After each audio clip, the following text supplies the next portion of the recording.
સુરતની નવી civil hospital જ્યાં લોકો જિંદગીની આશા લઈને આવે છે, પણ ત્યાં હવે મોતનું કાઉન્ટડાઉન શરૂ થઈ ગયું છે. કેમ્પસમાં ઉભેલી એક જર્જરિત પાણીની ટાંકી હજારો લોકો માટે ડેથ વોરંટ બનીને ઊભી છે.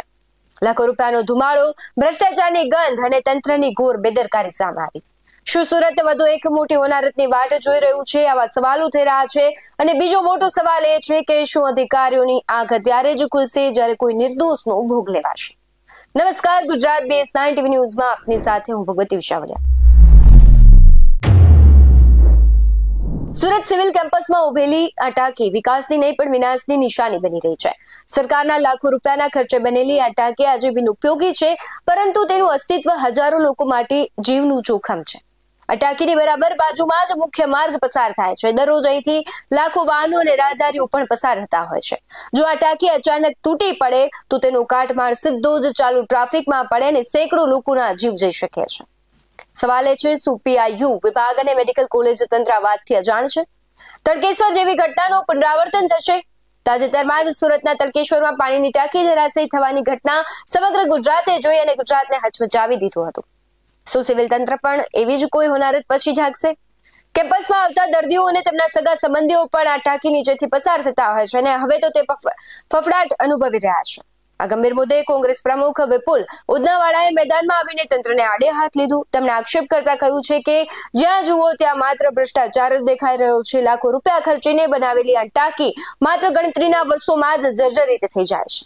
તંત્ર મોટી દુર્ઘટનાની વાટ જોઈ રહ્યું છે કે શું? જો તાત્કાલિક આ ટાંકી ઉતારવામાં નહીં આવે તો જનતાના જીવના જોખમે આંદોલન છેડવામાં આવશે તેવી તેમણે ચીમકી પણ ઉચ્ચારી છે. શું કહી રહ્યા છે કોંગ્રેસ પ્રમુખ, તેના પર નજર કરીએ. આ ટાંકી એ ભાજપના 30 વર્ષના શાસનનો ભ્રષ્ટાચારનો જીવતો જાગતો નમૂનો છે.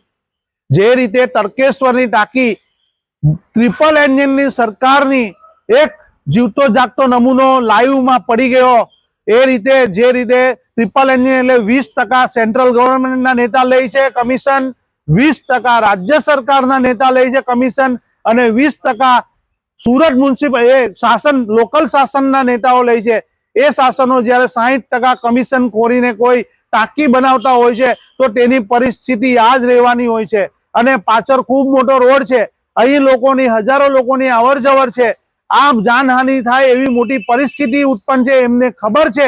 તે છતાં પણ તેઓ જ્યાં સુધી આ ટેન્ડરની અંદર એમના કમિશન ફિક્સ થાય ત્યાં સુધી આ ટાંકી એમને એમ જ રહેશે. અને જો લોકોની જાન જશે તો તેની કિંમત મરનારની 5 લાખ રૂપિયા હશે, ઈજાગ્રસ્તની 50,000 હશે અને લોકોને મોટી કમિટી બેસાડી દેશે. એનો રિપોર્ટ જિંદગીમાં નહીં આવે અને લોકોની જાનહાનિ સાથે આ રીતે જ રમતા રહેશે. અને ચૂંટણી આવશે હિન્દુ મુસલમાન કરી અને આ લોકો એમનો આ વિકાસનો નમૂનો લોકોને નજરાના રૂપે આપતા રહેશે. આ ભાજપનું શાસનનો જીવતો જાગતો ભ્રષ્ટાચારનો ખૂબ મોટો નમૂનો આપ સૌ જોઈ રહ્યા છો. આ ગમે ત્યારે પડી જાય એટલે ખૂબ મોટી જાનહાનિ થાય એવી પરિસ્થિતિ છે.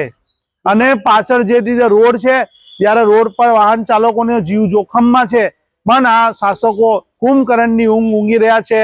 તેઓની સામે જનતાએ બહાર આવવું પડશે અને આ ભ્રષ્ટાચાર ખુલ્લો પાડવો પડશે.